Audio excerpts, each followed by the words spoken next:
Mary. And Richard, would you like to stand up here with her? That'd be great.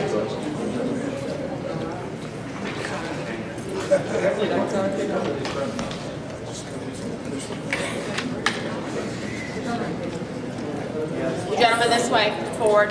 Gentlemen, chiefs, no, keep on coming. There's no back door in here. Come on. I'll escort you.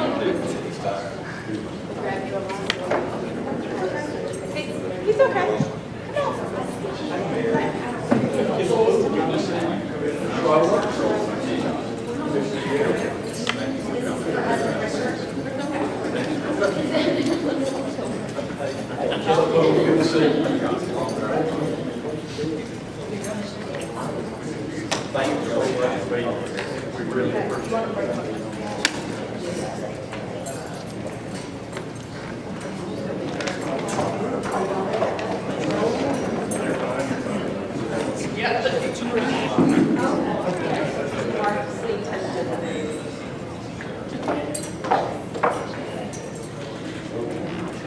Give me about 1 minute. We'll get going.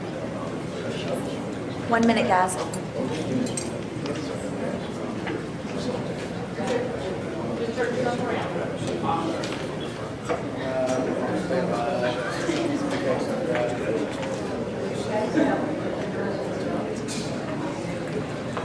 That's what children every day. And all of this stay alive, arrive, stay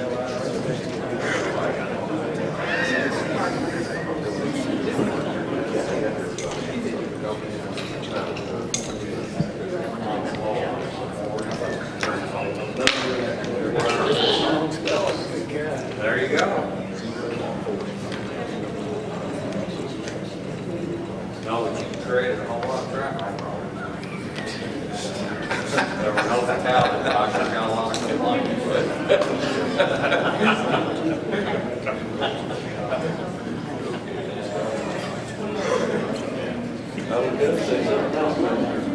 Then you're gonna cross that off right there.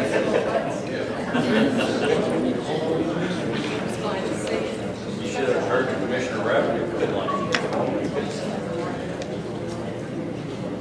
He said something about providing a lifeblood and how people do that to obstruct traffic on I-40. He always says he provides a lifeblood. And I told him it was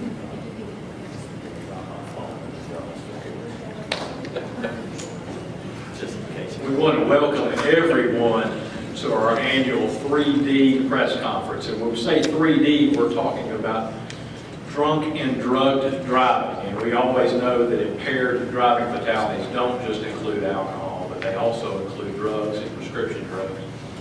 And today is always a special day where we can remember the victims of impaired driving. And the lights that you see are representative of all the lives that were lost as a result of impaired driving over the course of this last year. I want to thank all the members of the media for being here today, and as evidence behind me, just the partnerships that we have with agencies all across the state, departments of transportation, Department of Safety, local police agencies, sheriffs from all across the state that are representative of law enforcement, because they are the ones who take our message to the grassroots every day in dealing with all of the drivers and the citizens in the state of Tennessee. I want to introduce to you now a very, very special guest of the Governor's Highway Safety Office in this press conference today, and that is Ms. Mary Page. Ms. Page.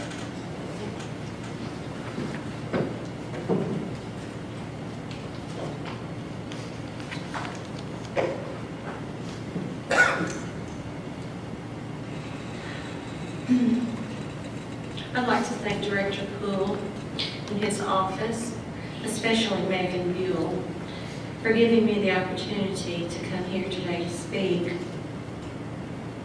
It is also very important to our family that while I'm here, I recognize and give thanks to the Metropolitan Police Department, Sheriff's Department, and Attorney's General Office for supporting and working with our family so closely during the last 5 years. I'm here today to introduce you to my only birth child and my daughter's youngest child, Jessica Paige Muller. On October 26, 2008, Jessie was 24 years old and had been married for 7 weeks. She married a veteran of the wars of Afghanistan and Iraq, and they had waited 7 years. She and her best friend since kindergarten, Emily Baker Schutz, were having a girls' night out, the first time they'd seen each other since Jessica's wedding a few weeks earlier. Jessie was the designated driver. Her blood alcohol level was 0.02%. On their way home, as Jessie attempted to turn north onto Raleigh Parkway from Vultee Boulevard, a 19-year-old young man named Wesley Parker Ellis, with a blood alcohol level of double the legal limit, ran the red light at a speed of approximately 60 miles an hour in a Ford Explorer and broadsided my daughter. Witnesses testified that her car went airborne before rolling on 2 wheels down Raleigh Parkway and ultimately landing in a ditch.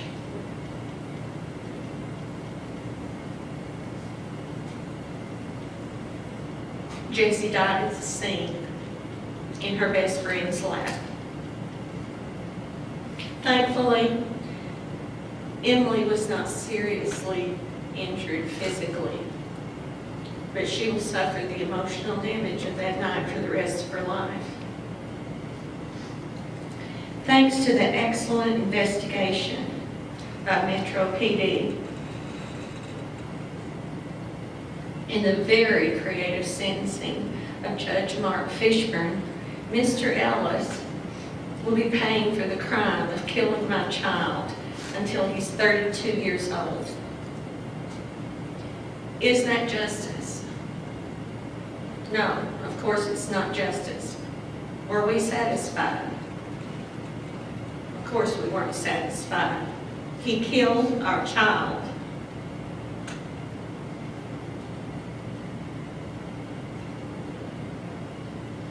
That is every parent's worst fear. Jessie was studying to be a nurse. She was a caregiver. She wanted to help save people's lives. She was a loving, giving soul full of life and joy. Mr. Ellis killed a young woman who would have contributed greatly to our community in a positive and selfless way because he chose to drink and drive. But because of law enforcement across this state and the thankless jobs that you do, Mr. Ellis is paying for his crimes now. Unfortunately, your task is never complete. Death rates rise and fall year after year. In 2008, there were 287 killed. This year, those numbers have risen. I can only imagine how very weary our law enforcement officers get.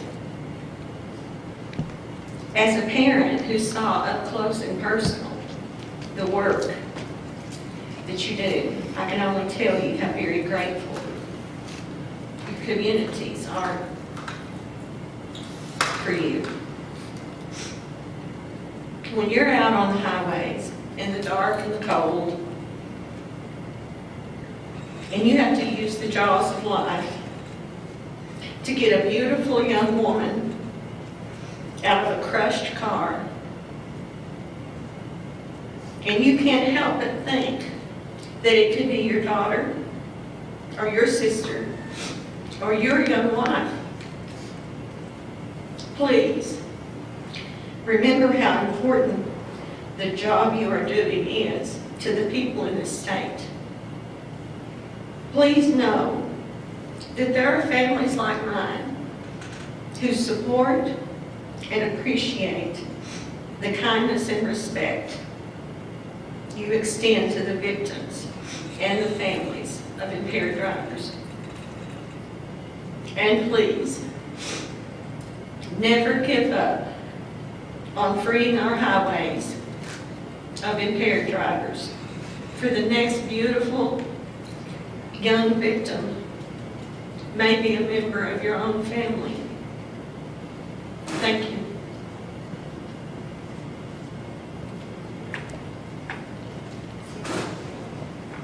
I want to thank Mary for her courageous efforts today, and also her husband Richard too for joining us. And we thank them for all of their contributions in wake of such a tragedy and why we're here today. I want to introduce to you now a man who is extremely energetic and tireless in his approach to safety on Tennessee roadways, and has taken an unbelievable special interest in everything that we do in keeping lives from being lost on our roadways in the state of Tennessee. I want to introduce to you the Tennessee Department of Transportation Commissioner John Schroeder. Ms. Bates, thank you for the courage to come up and say that. It is meaningful to all of us. We have looked a lot at fatalities and the safety of our highways, and we do, as Kendall said, try to approach it as best that we can, and through the Governor's Highway Safety Office, which does an incredible job.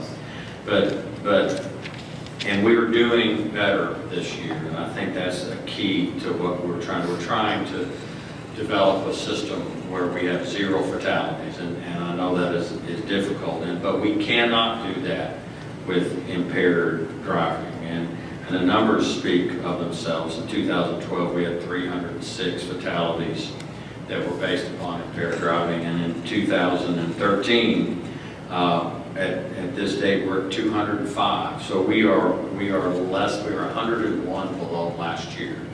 I pray that we're 101 below this year as we end this year. We have had 921 fatalities so far in 2013. We were 19 less than this time last year. We are moving in the right direction, even though slow. We started a major campaign in October, and we started putting our messages back on our message boards, and I think all of you have seen that, where we try to notify people how many fatalities we've had year to date as compared to last year. And while we can't say that there's any direct correlation, we started it in October, and I will tell you in November we were 30 less in fatalities in November this year than we were last year. So we hope that that has had an impact, and we continually try to notify the public. In addition to notifying the public and to make sure people are aware, we have to keep people cognizant. But the other thing that we have to do at TDOT is we have to make our roads as safe as possible. We don't want our roads to be the reason there is a fatality. We also want to be able to make them safe so that if someone does something, there's an opportunity for them to survive. And our cable barriers are an important part of what we do. Just trying to straighten out roads, to have wider lanes, to have wider shoulders, to have people the opportunity to recover, to have our rumble strips, those annoying noises that you hear when you go slightly off the road. They save lives. And so we also are trying to protect some people from themselves.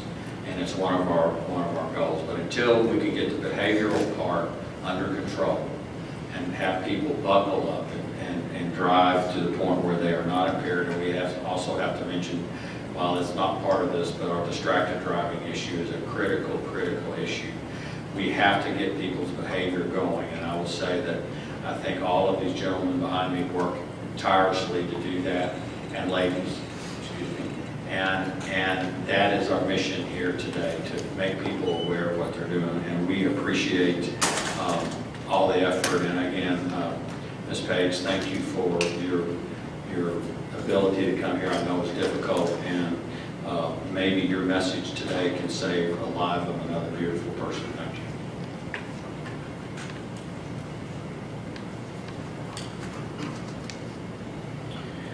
I want to recognize one of our great law enforcement partners, safety partners from across the state, Commissioner Bill Gibbons, and I know you've been joined today too by Deputy Commissioner Godwin. Thank you, Commissioner Godwin, for being here as well. But Commissioner Gibbons is also a tireless supporter and actually has seen the victims of impaired driving from his previous role as a district attorney general. So we want to be sure and remember that prosecution plays a huge part in the role of impaired driving as well. With that, I want to introduce Commissioner Bill Gibbons of the Tennessee Department of Safety and Homeland Security.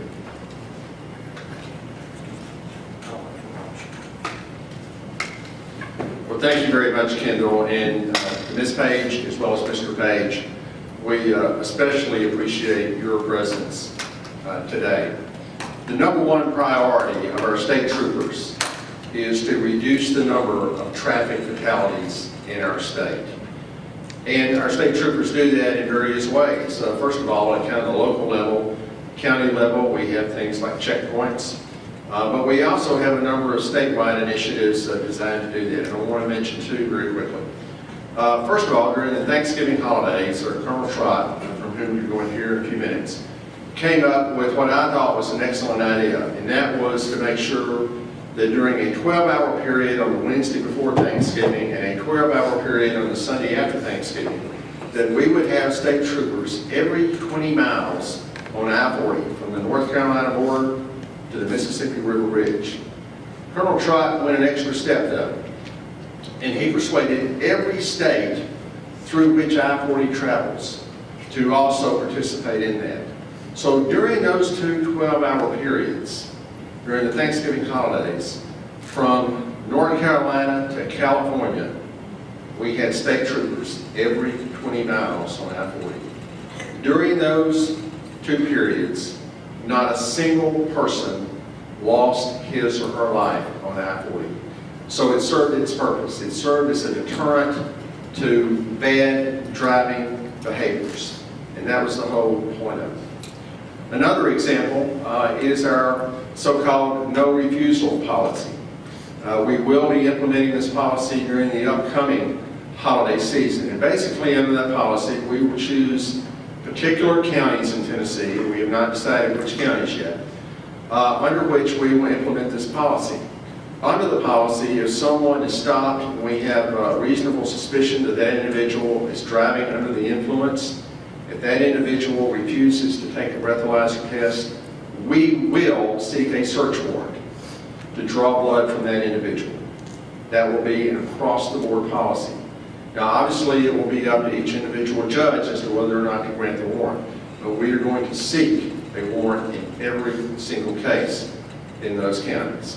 And we will have judges on standby as well as the proper medical technicians to make sure that we can implement that policy. So that's another example of what we're trying to do to reduce the number of traffic fatalities in our state by reducing the number of individuals who are driving under the influence.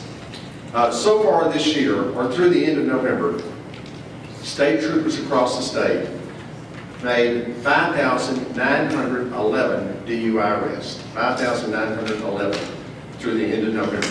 Now that's a 9% increase over the first 11 months of 2012, but more significantly, it is a 92% increase over the number of arrests made during the first 11 months of 2010.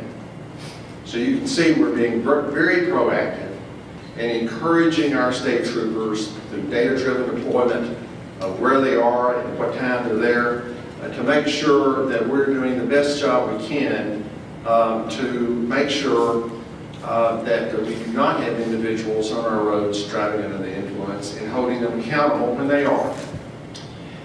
Finally, I want to thank our local partners across the state. Our state troopers can get out there and work hard at this and do their jobs, but it really takes all of law enforcement. It takes sheriff's departments from across the state, police departments across the state, all of us working together to reduce the number of traffic fatalities in our state, to reduce the number of individuals driving under the influence. So I want to commend our state troopers for what they're doing as part of the Department of Safety and Homeland Security, but I also want to commend all of those local law enforcement agencies who are also working very hard to make our highways safer.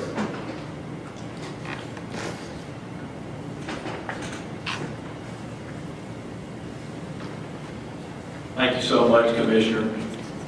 He mentioned Colonel Tracy Trott in his remarks as the leader of the Tennessee Highway Patrol. We're very blessed and very fortunate to have a leader like Colonel Trott leading the Tennessee Highway Patrol. He's not only recognized as a leader of the state of Tennessee, but all across the country, as you heard of his ability to gather so many states and their law enforcement folks to participate in the recent I-40 challenge.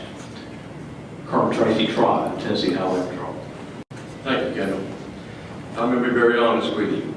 Over the holiday season, impaired driving gets a lot of attention. But for 365 days a year, it's the #1 priority of the Tennessee Highway Patrol. We make no bones about that. I'm sure in the 6,000 arrests that we've made this year, that there has been some lives saved. It's hard to articulate how many or how many injuries have been prevented, but I'm sure the public is a much safer place than it would be without the Tennessee Highway Patrol and the work done by the state troopers.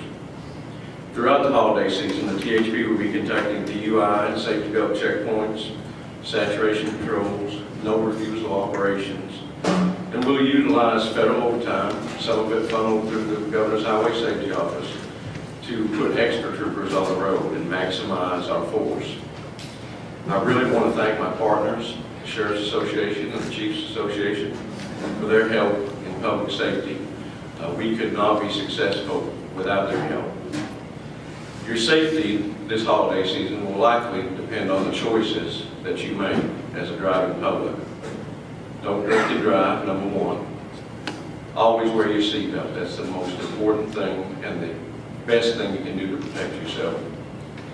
#2. And #3, drive defensively and not aggressively. And #4, don't text or use your cell phone and drive. If you do those 4 things, the chances of you having a safe holiday are increased quite a bit. We'll be out in force to protect you as much as possible, but you have to take some responsibility upon yourself to do that too. Thank you for being here today.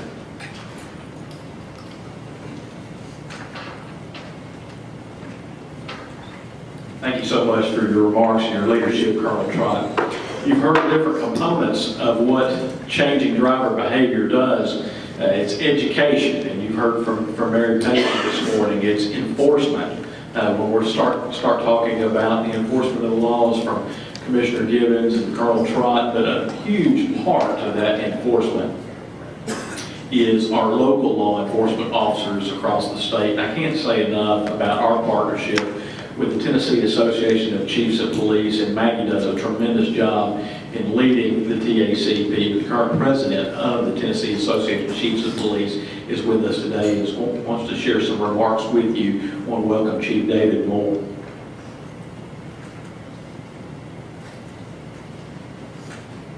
Thank you, Director Bill. Effective public safety requires clear vision, purpose, resources, and dedication. Through collaborative partnerships fostered by the Governor's Highway Safety Office, Tennessee Department of Safety, and local law enforcement across the state of Tennessee, we have become more precise in our focus, more effective in our enforcement, and more dedicated by continued analysis and communication of enforcement needs. The commissioners you've heard from today, Colonel Trott of the Tennessee Highway Patrol, and Director Poole of Governor's Highway Safety Office bring a passion to the message of highway safety and data-driven knowledge of trends and services needed will result in direct enforcement that saves lives every day in the state of Tennessee, make no mistake. On behalf of the Tennessee Association of Chiefs of Police, thank you for your continued and relentless efforts to collaborate all of law enforcement efforts in the safety of Tennesseans across the state.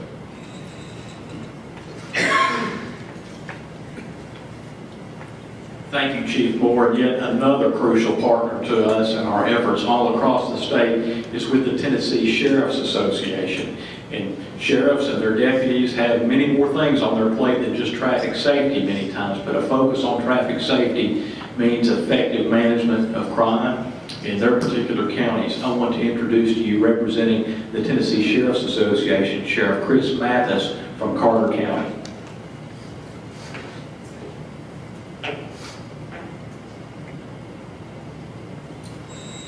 I currently represent Region 1 as Vice President, and on behalf of the Tennessee Sheriff's Association, it's an honor to be asked and be here this afternoon. One of the things that I was going to speak on here just for just a second is I noticed the candles representing all the victims' families. It says one word, it says arrive. The philosophy I have with my deputies is simply that you have to arrive. You can't help individuals, whether it be a domestic or an accident or anything that you get called on. You can't do anything unless you arrive. There's moms and dads that deserve the opportunity this holiday season to eat grandma's cake. There's sons and daughters that deserve the opportunity to open up that present from underneath the tree this Christmas season. This sweet lady that spoke earlier, my heart breaks for you. Her family and many of the victims' families across this country, their hopes, their dreams, their futures are often taken by a drunk driver, someone taking drugs and choosing to drive on our highways.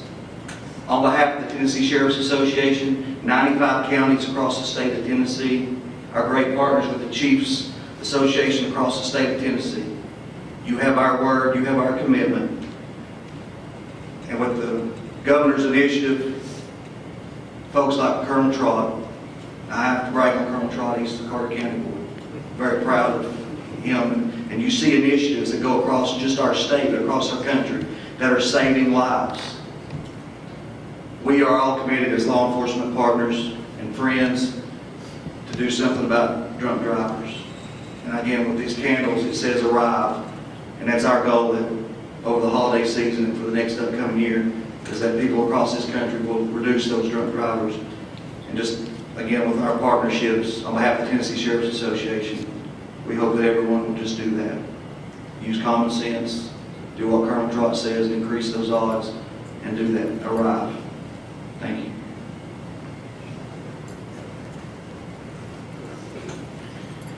Thank you, Sheriff.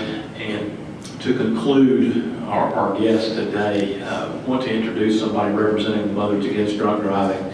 Matt has been a crucial part in helping the fight against impaired driving since the 1970s. And I can't think of a more effective representative that they have than Brad Bull. And Brad has joined us today to share some comments regarding impaired driving, his feelings, and Matt's feelings on that. So, Brad?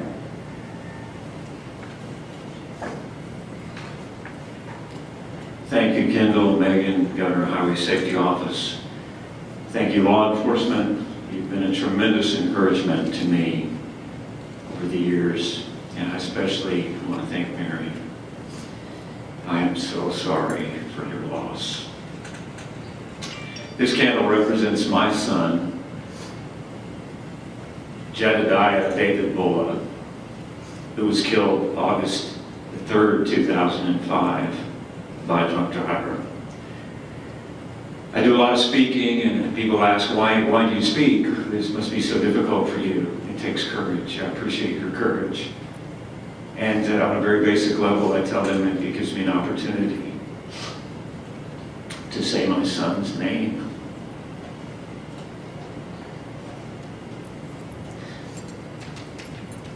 We really are in a war, and I'm going to make my comments very brief, but they're very pointed and very sincere. This is a war. In 2009, nationally, there was 9,865 fatalities due to impaired driving. In 2012, that number went up nearly 500 to 10,322. Those just sound like statistics to us, but when you're suddenly plunged into the world where your son or your daughter is taken prematurely, those statistics take on a whole new relevance in your life. And I do appreciate the signs hanging over the road. I know they make a difference. They make me think, and I know they make others think. Very much appreciate that. And this element, or this struggle we have against drug driving has many of the aspects of a war. And that we have a common enemy, and irresponsibility, and ignorance, and complacency. And we have tragedies and fatalities. Our young people are dying and being slaughtered on America's highways. And I guess very simply, if I can encourage anything, it would be for us to take up the mantle with renewed vigor and not grow complacent in our struggle, so that we can eliminate what Mary has to go through, what I have to go through, and what people like me go through when they lose a son, a daughter, a husband, brother, sister, mother. Because in reality, we spend the rest of our lives living with a terminally broken heart. Thank you. Thank you, Brad. And what you've seen on the stage today is a completely integrated, comprehensive effort from the state of Tennessee and the leadership in addressing engineering and addressing safety. Commissioner Gibbons, Commissioner Schroeder, thank you so much for being here today, and the law enforcement partners, the chiefs, the sheriffs, and the families that are represented here today. They're symbolic of all of the lives. I would just like to conclude this press conference by just taking a brief moment of silence to remember all the families that have lost a loved one due to impaired driving over the course of the last year, and then we will conclude our press conference. Thank you.